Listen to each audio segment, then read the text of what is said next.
And just talk a little bit about the shift in the occupation. So, you know, we know that large numbers of women go out to work in the 70s and they require domestic help at home.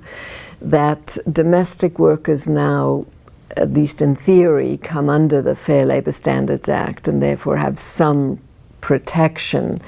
And does that induce other women to enter domestic service? Or at the very time when the domestic worker rights movement was beginning, we also see a change in the immigration law in 1965, which allows more immigrants to come into this country. And one of the outcomes of that is a shift in the occupation, in the workforce of paid domestic labor. So there are more and more women from Asia, from Latin America, who are entering the occupation of domestic work.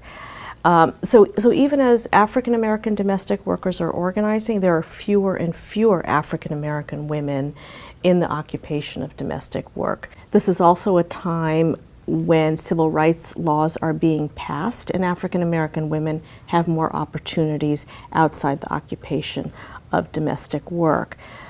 But the occupation is becoming more diversified with a greater number of immigrant women, both documented as well as undocumented. The African American women who are leading the domestic worker rights movement begin to reach out to and attempt to organize these new immigrant workers. I think that's really important because we hear a lot about tensions and economic competition between the African American community and immigrant community. And there certainly are ways in which there's a perception that immigrants can undercut the wages of African Americans, can take jobs away from them.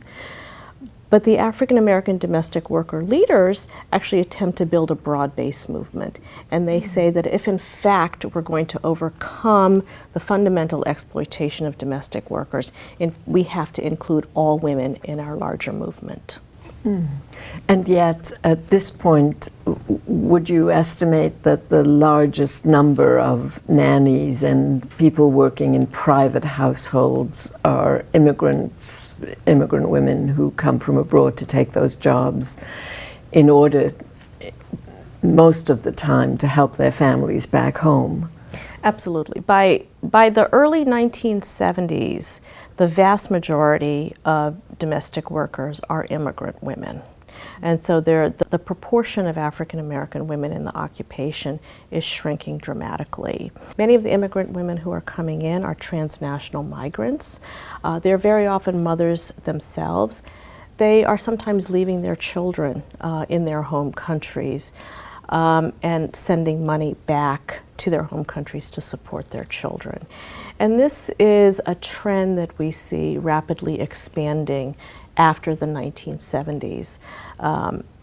New York City, for example, becomes what the scholar Saskia Sassen calls a global city, where there's a growing sector of service workers, many of whom are domestic workers who are doing the care work. But this is a really interesting cycle that we have going here of some women, mostly affluent women, getting very good jobs, hiring poorer women who are leaving their children behind to take care of the children who are getting very good jobs. At the same time as this occupational structure shifts, African American, Latino women who used to take the poorest jobs are moving up slightly in the wage labor force, taking jobs as perhaps clerks or in office work, or becoming health aides and such things. So in a way, you can see a kind of wave-like interaction among these groups of women, each reliant on the other group of women to take care of needs that might otherwise have been taken care of in a single-family home. Yes.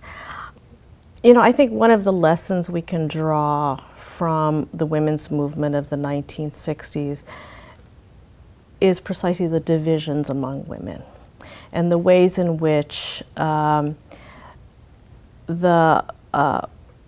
goals of liberation, of personal liberation for middle-class women, which they defined in terms of employment opportunities outside the home, was in fact dependent upon somebody else coming into their home to take care of the care work and the cleaning work that they were unable to do because they were now in the workforce.